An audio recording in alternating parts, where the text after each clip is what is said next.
మమ్మలను మిక్కిలిగా ప్రేమించిన మా ప్రియ పరలోకమందున్న తండ్రి, మీ పరిశుద్ధమైన ఉన్నతమైన ఘనమైన నామానికి స్తుతులు స్తోత్రాలు ప్రభువా.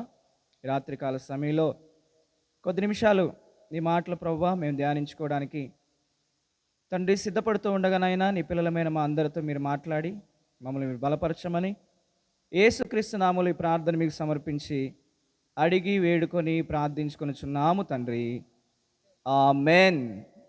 కొంచెం వాల్యూమ్ పెంచినానా? లేడా?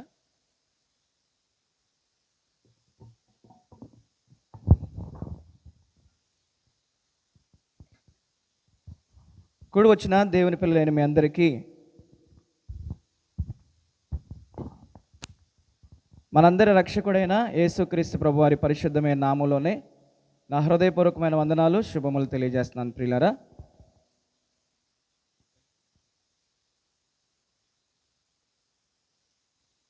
దేవుని యొక్క మహాకృపను బట్టి 2025 సంవత్సరంలో మన తెలుగు బాప్టిస్ట్ చర్చ్ సంఘం తరపున ఈ క్రీస్తు శిలువ శ్రమల ధ్యానముల కూడికల్లో భాగంగా వీధి సువార్త కార్యక్రమాలు కూడా మనం ఏర్పాటు చేసుకున్నాం. ఎంతో చక్కగా, ఎంతో మర్యాదగా, ఎంతో ఆత్మీయంగా, మరి దేవుని ఘనమైన నామానికి మహిమ వచ్చే విధంగా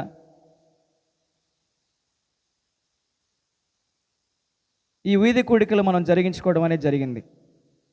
దేవుని యొక్క మహాకృపను బట్టి ఈ 2026 సంవత్సరంలో కూడా మన సంఘం తరపున క్రీస్తు శిలువ శ్రమల ధ్యానముల్లో భాగంగా ఈ వీధి కూడికలు జరిగించుకోవడానికి ఆ పరలోకమందున్న దేవుడు ఈ భూమి మీద ఉన్న ఆయన పిల్లలమైన మన దైనందిన జీవితంలో ఆయన అనుగ్రహించినటువంటి మహాభాగ్యాన్ని బట్టి మనం ఎంతగానో దేవుణ్ణి స్తుతించాలి. ఒకసారి దేవునికి స్తోత్రం చెల్లిద్దామా? దేవుని ఘనమైన నామానికి స్తోత్రం కలుగునుగాక.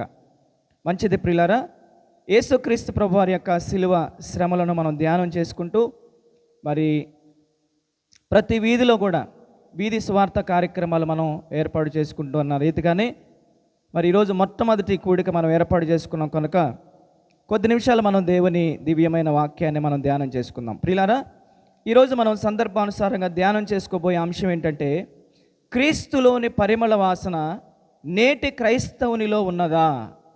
మరొకసారండి, క్రీస్తులోని పరిమళ వాసన నేటి క్రైస్తవునిలో ఉన్నదా అనే అద్భుతమైన అంశాన్ని కొద్ది నిమిషాలు మనం ధ్యానం చేసుకుందాం. ప్రియమైన దేవుని బిడ్డలారా, పరిశుద్ధ గ్రంథం సెలవిస్తుంది క్రీస్తు పరిమళ సువాసన కలిగినవాడు అని.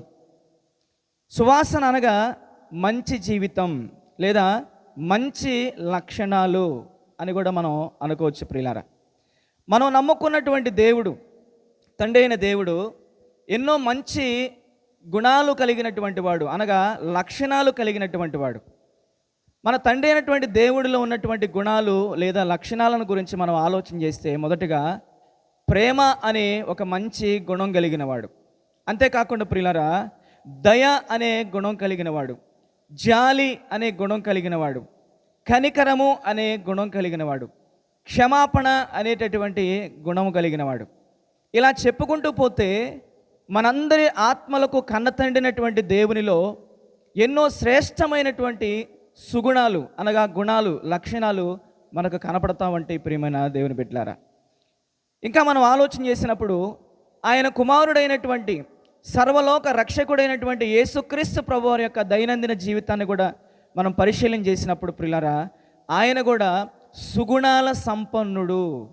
ఆయనలో కూడా ఇదిగో ఈ ప్రేమ అనే లక్షణం ఉంది, ఈ దయ అనే లక్షణం ఉంది, ఈ క్షమాపణ అనే లక్షణం ఉంది, ఈ కనికరము అనే లక్షణం ఉంది. ప్రియులారా, తండ్రిలో ఎలాంటి సువాసనాభరితమైనటువంటి మంచి మంచి లక్షణాలు తండ్రిలో ఉన్నాయో తన కుమారుడైనటువంటి యేసుక్రీస్తు ప్రభువారిలో కూడా ఆయనలో ఉన్నటువంటి లక్షణాలు ఈయనలో కూడా ఉన్నట్టుగా మనం చూస్తాం ప్రియులారా.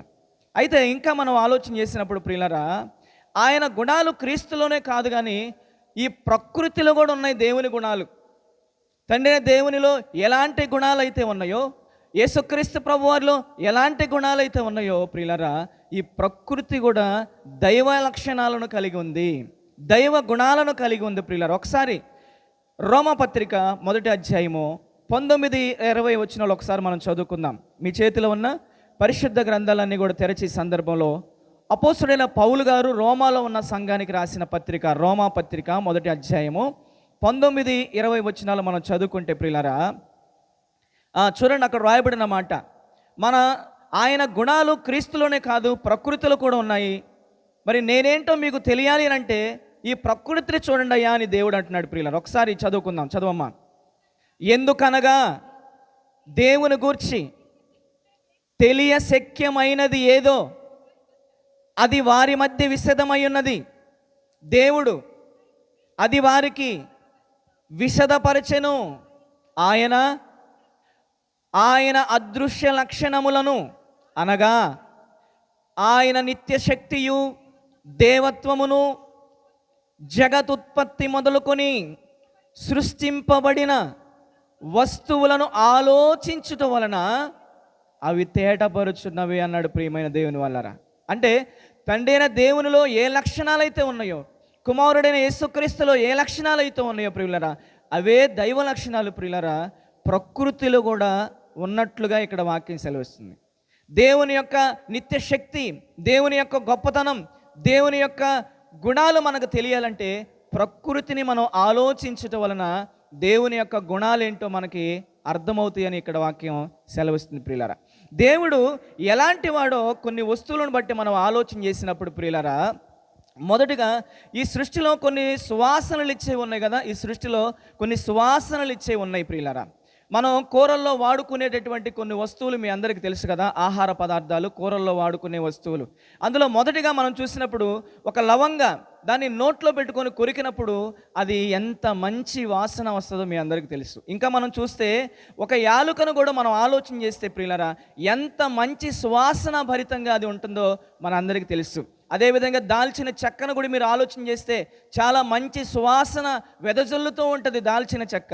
ఇంకా మనం చూసినప్పుడు ప్రియులరా వెల్లుల్లి, ఇలా ఎన్నో మనము కూరల్లో వేసుకునేటటువంటి ప్రియులరా ఆహార పదార్థాలలో ఇదిగో ఇలాంటివి మంచి మంచి సువాసన భరితమైనటువంటి సువాసనను వెదజల్లుతూ ఉంటాయి ప్రియమైన దేవుని వల్లరా. ఇంకా మనం ఆలోచన చేసినప్పుడు మనం ఆరోగ్యం కొరకు తినే పండ్లు, ఫ్రూట్స్ అవి ఏవైతే ఉన్నాయో ప్రియులరా వాటిలో కూడా ఎంతో సువాసన అనేది వస్తూ ఉంటుంది. మామిడి పండ్ల గంప కనపడింది అనుకో, మరి సీజన్ వస్తుంది ఎండాకాలం, మామిడి పండ్ల గంప ఒక పక్కన కనపడింది అనుకో, దాని పక్కన మనం నడుచుకుంటూ వెళ్తున్నాం అనుకోండి, ఎలాంటి స్మెల్ వస్తుందో తెలుసా? వెంటనే అక్కడికి వెళ్ళిపోయి 1 కేజీ కొనేయాలనిపించింది. అవునంటారా కాదంటారా? అంటే చూడండి ప్రియులరా, ఈ ప్రకృతిలో దేవుని యొక్క లక్షణాలు అనేవి మనకు కనబడుతున్నాయి. అవి మనం కూరల్లో వేసుకునే వస్తువులో కనబడుతుంది. అదేవిధంగా మనం తినే ఫ్రూట్స్లో కూడా ప్రియులరా దేవుని యొక్క లక్షణం అనేది సువాసన అనే లక్షణం మనకు కనబడుతుంది ప్రియులరా. ఇంకా మనం ఆలోచన చేసినప్పుడు ప్రియులరా మరి చెట్లలో నుంచి కూడా ఎంతో సువాసన భరితమైనటువంటి గాలి మనకు తగులుతూ ఉన్నప్పుడు ఆ చెట్ల కింద మనం కూర్చున్నప్పుడు ఎంత ప్రశాంతంగా ఉంటుందో కదా ఆ స్మెల్. చెట్లలో నుంచి కూడా మంచి సువాసన అనేది వెదజల్లుతూ ఉంది ఈ ప్రకృతి ప్రియులరా. ఇంకా మనం చూసినప్పుడు ప్రియులరా కొన్ని పూల తోటల పక్కన మనం నడుచుకుంటూ వెళ్ళిపోతున్నాం అనుకోండి, మల్లె తోటలు ఉంటాయి అనుకోండి, ఆ మల్లె తోట పక్కనే మనం నడుచుకుంటూ వెళ్తున్నప్పుడు ఆ మల్లె తోటలో నుంచి ఎలాంటి చక్కని సువాసన ఆ మల్లె తోట వెదజల్లుతూ ఉందో మీ అందరికి తెలుసు, మీకు చెప్పాల్సిన అవసరం కూడా లేదు. కాబట్టి మనం తినేటటువంటి కూరల్లో వాడుకునేటటువంటి వస్తువుల్లో ఒక మంచి సువాసన మనకి వస్తుంది, పండ్లలో కూడా ఒక మంచి సువాసన మనకి వస్తుంది, చెట్లలో నుంచి కూడా ఒక మంచి సువాసన చెట్లు కూడా మనకి గాలి రూపంలో వెదజల్లుతున్నాయి.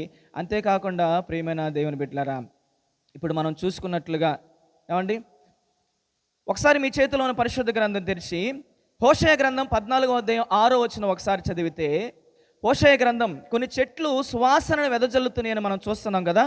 ఒకసారి హోషేయ గ్రంథము 14వ అధ్యాయం 6వ వచనం ఈ విధంగా రాయబడింది ప్రియులరా. అతని కొమ్మలు విశాలముగా పెరిగెను, ఒలీవ చెట్టునకు కలిగిన సౌందర్యము అతనికి కలుగును, లెబానోను చెట్లు లెబానోనుకున్నంత సువాసన అతనికి ఉండును అన్నాడు ప్రియులారా.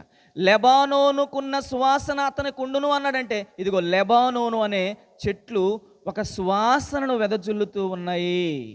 ఏమండి, పూలలో నుంచి మనకు సువాసన వస్తుంది, చెట్లలో నుంచి మనకు సువాసన వస్తుంది, పండ్లలో నుంచి సువాసన వస్తుంది, మనం కూరల్లో వేసుకునే వస్తువులలో కూడా ప్రియులారా మనకు సువాసన అనేది వెదజల్లుతూ ఉన్నది.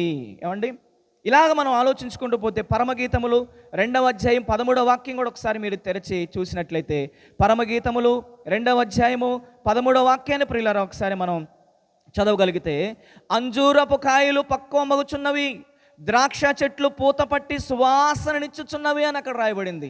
ఏమండి, అంజూరపు కాయలు పక్వమగుచున్నవి, ద్రాక్ష చెట్లు పూత పట్టి సువాసననిచ్చుచున్నవి అని రాయబడింది. ఏమండి, ద్రాక్ష చెట్లు ఏమి మనకి వెదజల్లుతున్నాయి అంట?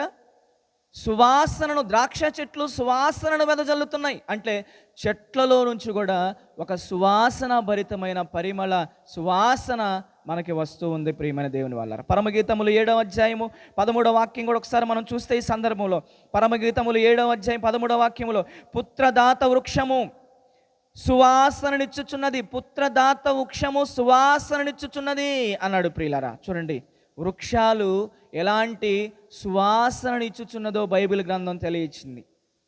ఏమండి, ఈ సువాసన గురించి మనం మాట్లాడుకుంటున్నాం. కీర్తన గ్రంథం 45వ అధ్యాయం 8వ వాక్యంలో కూడా ఈ విధంగా రాయబడింది. ప్రియులారా, కీర్తన గ్రంథం 45వ అధ్యాయం 8వ వాక్యం, నీ వస్త్రములెల్లా గోపరస వాసనే, అగరు వాసనే, లవంగి పట్టు వాసనే అంటున్నాడు. ప్రియులారా, ఏమండి, దేవుని పిల్లలమైనటువంటి మనము కూడా అలా సువాసనలు వెదజల్లే వారంగా ఉండాలని ఇలాంటి మాటలన్నీ కూడా దేవుడు బైబిల్ గ్రంథంలో రాయించాడు. దేవునికి స్తోత్రం కలుగును గాక. మనం కూరల్లో వాడుకునేటటువంటి వస్తువులలో ఎలాంటి ఒక సువాసన వెదజల్లుతూ ఉన్నవో అవి, మనం తినే పండ్లలో ఆ పండ్లు ఎలాంటి సువాసనను వెదజల్లుతున్నాయో ప్రియులారా, పూలు ఎలాంటి సువాసనలు వెదజల్లుతున్నాయో, చెట్లు ఎలాంటి సువాసన వెదజల్లుతున్నాయో, దేవుని పిల్లలమైనటువంటి మనమందరం కూడా వాటి వలె సువాసనలు వెదజల్లేటటువంటి వారుగా ఉండాలంట. మంచి సువాసనను ఇచ్చేటటువంటి వారంగా మనం ఉండాలంట. ప్రియమైన దేవుని వాళ్ళరా, ఇవన్నీ మంచి సువాసనలు ఇస్తున్నాయి. కానీ ప్రియులరా, మనిషి మాత్రము ప్రియులరా చెడ్డ వాసన, మనిషిలో మాత్రము కొంతమందిలో చెడ్డ వాసన వస్తుందని బైబిల్ సెలవిస్తుంది. ప్రకృతిలో ఉన్నటువంటివి ఇవన్నీ కూడా పరలోకమందున్న దేవుడు సువాసనలు వెదజల్లుతున్నాడు. ఆయన కుమారుడైన యేసుక్రీస్తు పరిమళ సువాసనను వెదజల్లుతున్నాడు. ఈ ప్రకృతిలో ఉన్న అనేకమైనటువంటి వస్తువులు కూడా పరిమళ సువాసనలు వెదజల్లుతూ అనేకులను ఆహ్లాదపరుస్తూ ఆనందపరుస్తున్నాయి. కానీ దేవుని పిల్లలమని చెప్పుకుంటున్న కొంతమందిలో మాత్రం ఇదిగో ఈ సువాసన అనేది రావడం లేదు. మరి ఏ వాసన వస్తుందా అని మనం ఆలోచన చేస్తే దుర్వాసన వస్తుంది. ఏ వాసన వస్తుంది? దుర్వాసన. సువాసనలు వెదజల్లవలసినటువంటి దేవుని పిల్లలలో ఈరోజు దుర్వాసన వస్తున్నట్లుగా బైబిల్ వాక్యం సెలవిస్తుంది. ప్రియులారా, ఏమండి, మనము ఎల్లప్పుడూ కూడా సువాసనలు వెదజల్లే వారంగా ఉండాలి, కానీ దుర్వాసన ఇచ్చేటటువంటి వారంగా మనం ఉండకూడదు. యేసుక్రీస్తు పరిమళ సువాసన కలిగిన వాడు. ఎలాంటి సువాసన కలిగిన వాడు ఒకసారి మీరు బైబిల్ తెరచి చూస్తే ఎఫెసీ పత్రిక 5వ అధ్యాయం 2వ వాక్యం. ఒకసారి అందరు బైబిల్ తెరిచి చూడడం త్వరగా, నేను ముగిస్తాను.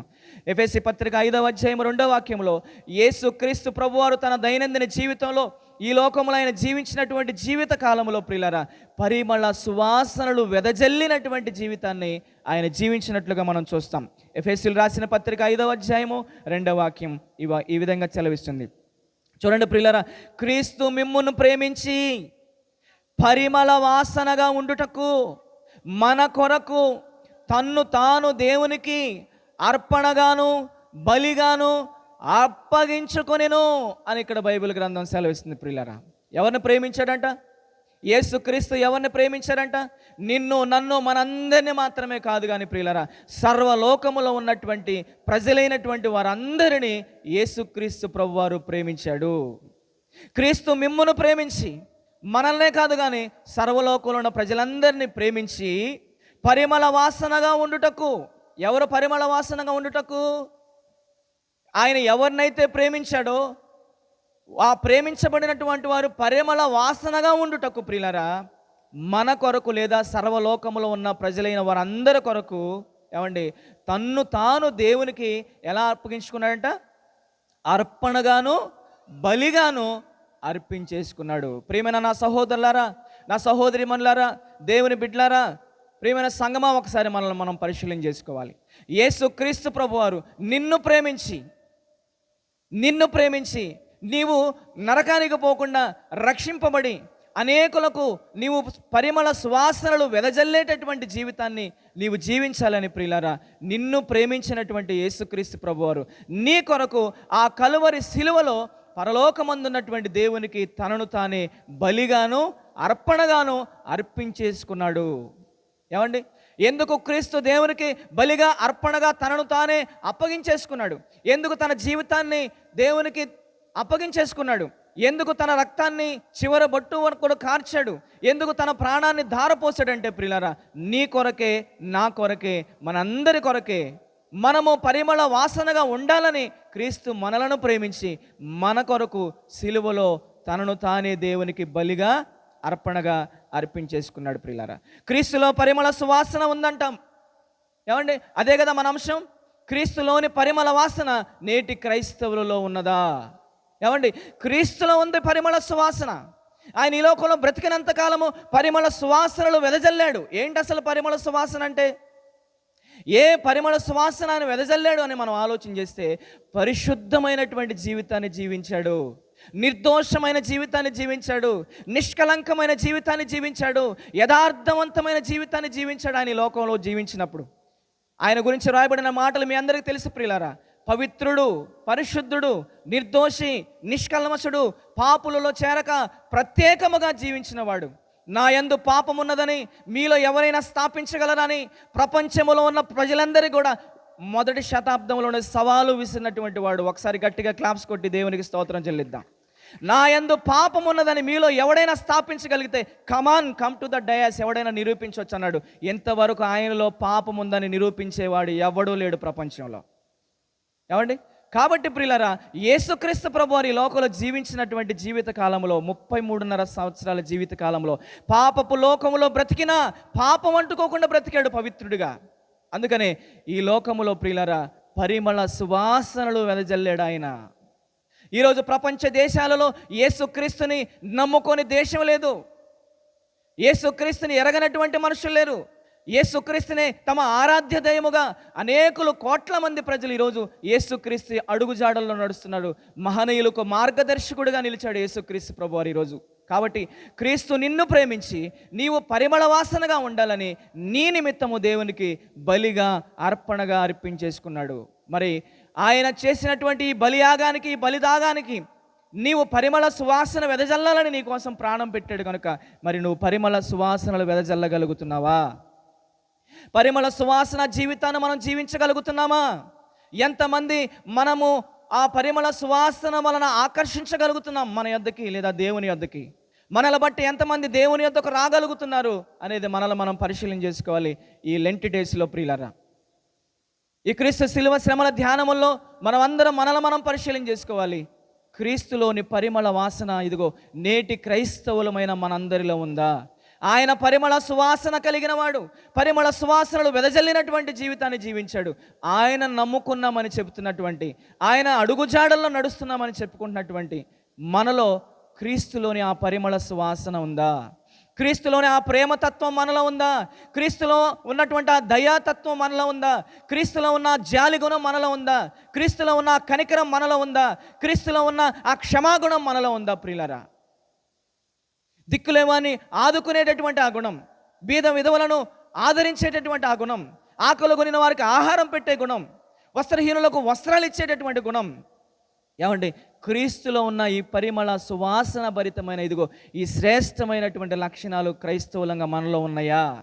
ఈ లక్షణాలు కలిగి మనం జీవించగలుగుతున్నామా అనేది ప్రియులారా ఇదిగో ఈ లెంట్ డేస్లో పాల్గొన్న మనం అందరం మనల్ని మనం పరిశీలన చేసుకోవాలి. ప్రియులారా, నిన్నెంతగా ప్రేమించాడో తెలుసా? అయ్యా, ఎంతగా నన్ను నువ్వు ప్రేమించావయ్యా అంటే ఇదిగో సిలువ మరణము పొందునంతగా నేను నిన్ను ప్రేమించాను అంటున్నాడు. ప్రియులారా, ఎందుకు ప్రేమించాడు? ఎందుకు నీ కొరకు ప్రాణం పెట్టాడు? ఎందుకు నీ కొరకు చివరి రక్తాన్ని కూడా ఆయన చిందించాడంటే ప్రియులారా ఇదిగో ఇక్కడ మనం చదువుకున్న క్రీస్తు మిమ్మును ప్రేమించి మీరు పరిమళ వాసనగా ఉండుట కొరకు మీ నిమిత్తము ఆయన ఏమైపోయాడంట? దేవునికి బలిగా అర్పణగా అర్పించేసుకున్నాడు. పరిమళ వాసనగా ఉంటారేమోనని మరి ఎంతమంది ఈరోజు పరిమళ సువాసన వెదజల్లే జీవితాలు జీవించగలుగుతున్నారు? ఎంతమంది ప్రేమ కలిగి జీవించగలుగుతున్నారు చెప్పండి? ఎంతమంది ప్రేమలు మనలో, ఎంతమందిలో ప్రేమలు ఉన్నాయి? క్రీస్తు ప్రేమ మనలో ఉందా? క్రీస్తు ప్రేమ మనలో ఉంటే ప్రియులారా, ఈరోజు మనల్ని మనం విభేదించుకోం. ఒకరంటే ఒకరు పడని తత్వం మనకు ఉండదు. క్రీస్తు మన కొరకు చేసిన ఈ ప్రాణ త్యాగాన్ని మనం తలుచుకుంటే ప్రియులారా, ఏమండి, మనం అందరితో ప్రేమగా ఉంటాం, అందరితో సమాధానంగా ఉంటాం. కాబట్టి ప్రియులారా, క్రీస్తులోని పరిమళ సువాసనను ప్రియులారా మనము కూడా కలిగి ఉండాలని దేవుడు కోరుకుంటున్నాడు. తప్పిపోయిన కుమారుడు గురించి మనం ఆలోచన చేసినప్పుడు, ఆయన పాపంలో ఉన్నప్పుడు ఆయన యొద్ద ఎలాంటి వాసన వచ్చిందంటాడు? దుర్వాసన, మలినమైపోయిన వస్త్రాలు, జీవితం అంతా మలినమైపోయింది. ఆ దుర్వాసన భరితమైనటువంటి జీవితాన్ని జీవించినటువంటి ఆ వ్యక్తి తిరిగి తప్పు తెలుసుకొని బుద్ధి తెచ్చుకొని తండ్రి యొద్దకు వచ్చినప్పుడు తండ్రి ఏం చేశాడు? ఆ పాత వస్త్రములు తీసివేసి తలంటూ స్నానం చేయించేసి విలువైనటువంటి వెలగలిగినటువంటి వస్త్రాలను ధరింపజేసి చేతికి ఉంగరం పెట్టి కాళ్ళకు చెప్పులు తొడిగించి ఇదిగో తన కుమారుడిగా మరలా ఆయనని స్వీకరించడం జరిగింది ప్రియులారా. కాబట్టి ప్రియులారా, మనము పాపం చేసినప్పుడు ప్రియులారా మనలో దుర్వాసన అనేది వస్తూ ఉంటుంది ప్రియులారా.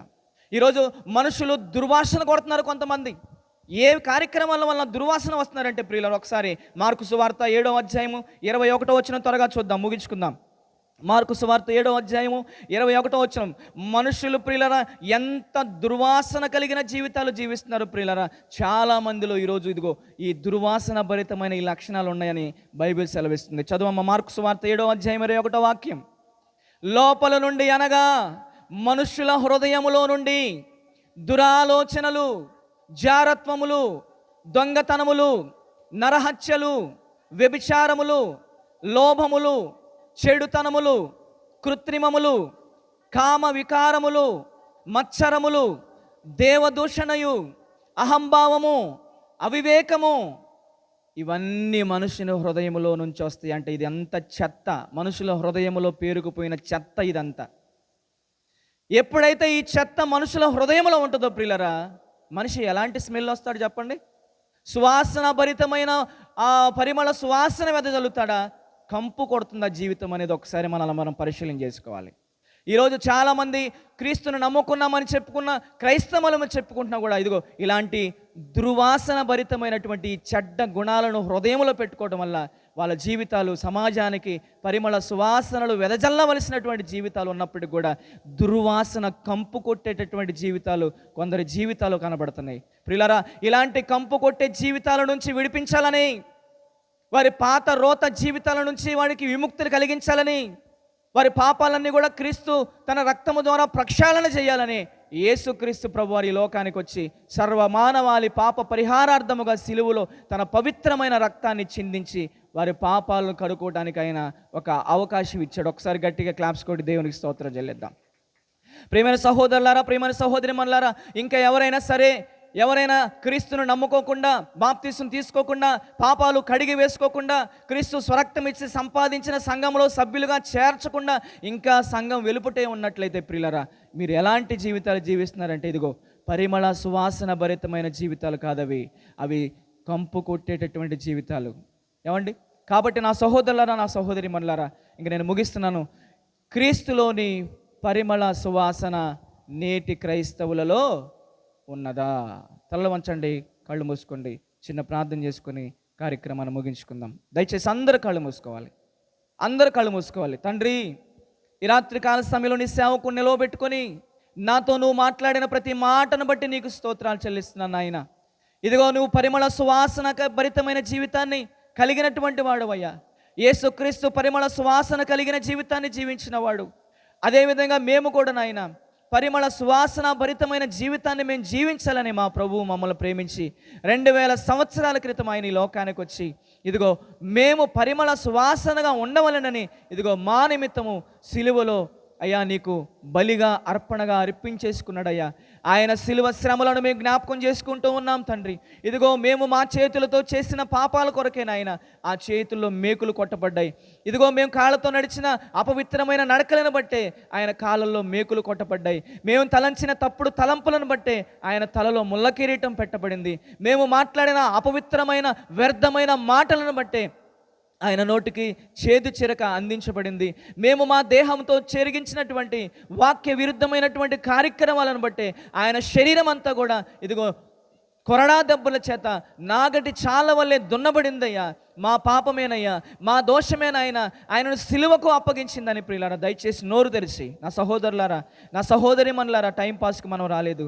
ఇదిగో దయచేసి మనల్ని మనం పరిశీలన చేసుకుందాం, మనల్ని మనం పరీక్షించుకుందాం. క్రీస్తులోని పరిమళ సువాసనను మనం కలిగి ఉన్నామా? ఆయన పరిమళ సువాసనలు వెదజల్లినట్లుగానే ఆయనను కలిగి ఉన్నటువంటి మనము మన బ్రతుకుల ద్వారా ఇదిగో పరిమళ సువాసన భరితమైన జీవితాలు మనం జీవించగలుగుతున్నామా? దుర్వాసన కొట్టేటటువంటి జీవితాలు మనం జీవించగలుగుతున్నామా? నా సహోదరులారా, నా సహోదరిమణులారా, ఇదిగో ఇదే మిక్కిలి అనుకూల సమయము, ఇదే రక్షణ దినమని దేవుని వాక్యం సెలవిస్తుంది. ఇంకా ఎవరైనా యేసుక్రీస్తుని సురక్షకునిగా అంగీకరించకపోతే ప్రియులారా, దయచేసి ఈ రాత్రి నీ హృదయంలోనికి ఆయనను ఆహ్వానించండి. ఇదిగో తలుపు నొద్దును నేను తట్టుచున్నాను, ఎవడైనా స్వరము విని తలుపు తెరిచిన యెడల అతని లోనికి నేను వస్తానని దేవుడు సెలవిస్తున్నాడు. నీ హృదయాన్ని దేవునికి ఇవ్వగలిగితే ఆయన నీ హృదయంలోకి రావడానికి ఆయన సిద్ధముగా ఉన్నాడు. ప్రియమైన దేవుని బిడ్డలారా, ఒకసారి మన అవిధేయతలు ఒప్పుకుందాం, మన పాపాన్ని ఒప్పుకుందాం. ఇదిగో అతిక్రమాలు దాచిపెట్టువాడు వర్ధిల్లడు, వాటిని ఒప్పుకొని విడిచిపెట్టువాడు కనికరాన్ని పొందుటను సెలవిచ్చినట్లుగా మన అవిధేయతలు, మన అపరాధ క్రియల్ని కూడా దేవుని సన్నిధిలో ఒప్పుకొని విడిచిపెడదాం. పరిశుద్ధుడా, ప్రేమ, నమ్మకం కలిగిన మా ప్రియ పరలోకమందున్న తండ్రి, మీ పరిశుద్ధమైన ఉన్నతమైన ఘనమైన నామానికి స్తోత్రాలయ్యా. ఈ క్రీస్తు శిలువ శ్రమల ధ్యానముల కూడికల్లోనైనా, మొట్టమొదటి ఈ వీధి సువార్త కూడికలోనికి నైనా మీరు నడిపించినటువంటి మీ ప్రియమైన పిల్లలైన వారందరిని బట్టి కూడా మీకు స్తోత్రాలు చెల్లిస్తున్నాను ప్రభా. ఈ వీధిలో ఉన్న ప్రతి కుటుంబాన్ని కూడా మీరు జ్ఞాపకం చేసుకోండి తండ్రి. అయ్యా, ఈ వీధిలో ఉన్న ప్రతి కుటుంబంలో ఉన్న ప్రతి ఒక్కరు నాయన తమ చేతులు కలిపి తమ కష్టార్జితాన్ని వెచ్చించి నాయన ఖర్చు పెట్టి నాయన అయ్యా ఇంతటి సభను ఏర్పాటు చేసి ఇంతమంది అయ్యా నీ బిడ్డలను సమకూర్చి మంచి మాటలు వినిపించి, అంతేకాకుండా ప్రభువా ఆత్మీయమైన ఆహారంతో పాటు భౌతిక సంబంధమైన ఆహారాన్ని కూడా నీ నామం పేరిట సిద్ధపరిచిన ప్రతి కుటుంబాన్ని మీరు జ్ఞాపకం చేసుకోండి. ప్రతి హస్తాన్ని మీరు దీవించమని కూడా ప్రార్థన చేస్తున్నాం నాయన. ఈ కుటుంబాలన్నీ చుట్టూ మీకు కంచి వేడి మీకు కాపుదలు ఉంచండి. నీతిమంతుల గుడారాల్లో రక్షణ సునాదములు వినబడితేనే మీరు సెలవిచ్చినట్లుగా ప్రతి కుటుంబంలో ప్రభువా నీ రక్షణ కార్యం మీరు జరిగించండి ప్రభువా. నీకు స్తోత్రాలు. చిన్న బిడ్డలను జ్ఞాపకం చేసుకోండి, యవనస్తులను జ్ఞాపకం చేసుకోండి, స్త్రీలను జ్ఞాపకం చేసుకోండి, పురుషులను జ్ఞాపకం చేసుకోండి, వృద్ధులను జ్ఞాపకం చేసుకోండి, పెద్దలను మీరు జ్ఞాపకం చేసుకోమని కూడా ప్రార్థన చేస్తున్నాం. అందరిని మీరు రక్షణ భాగ్యాన్ని మీరు ప్రసాదించమని ప్రార్థన చేస్తున్నాం. ఈ సభలో పాల్గొన్నటువంటి అయ్యా చిన్న బిడ్డలైన వారందరినీ మీరు జ్ఞాపకం చేసుకోండి, పెద్దలైన వారందరినీ మీరు జ్ఞాపకం చేసుకోండి. క్రీస్తులోని పరిమళ సువాసన మీ పిల్లలమైన మేమందరము కలిగి ఉండటకు ఈరాజే మేము అయ్యా ప్రతి ఒక్కరూ తీర్మానం చేసుకొని మా గృహాలకు మేము వెళ్ళే కృప మాకు అనుగ్రహించండి. ఈ యొక్క వీధి సువార్త కార్యక్రమాన్ని తండ్రి ప్రారంభం నుండి ఇదిగో ఈ ముగింపు కార్యక్రమం వరకు కూడా ప్రభువా మీ ఆత్మ సహాయం, మీ ఆత్మ నడిపింపు మాకు అనుగ్రహించి ఎంతో చక్కగా, ఎంతో మర్యాదగా నీ నామానికి మహిమకరంగా నా తండ్రి కూడి వచ్చిన బిడ్డలందరికీ ఆశీర్వాదకరంగా ఈ కూడిక ఏర్పాటు చేసిన బిడ్డలకు దీవెనకరంగా మీరు జరిగించారని మా హృదయపూర్వకంగా మేము నమ్ముతూ మా ప్రభువు మీ ప్రియకుమారుడు మా రక్షకుడైన యేసుక్రీస్తు నామములోని ప్రార్థన మీకు సమర్పించి అడిగి వేడుకొంచున్నాము తండ్రి. ఆమేన్. పరలోక ప్రార్థన ఆశీర్వాదంతో సెలవు తీసుకుందాం. పరలోకమందున్న మా తండ్రి, మీ నామం పరిశుద్ధపరచబడుగాక.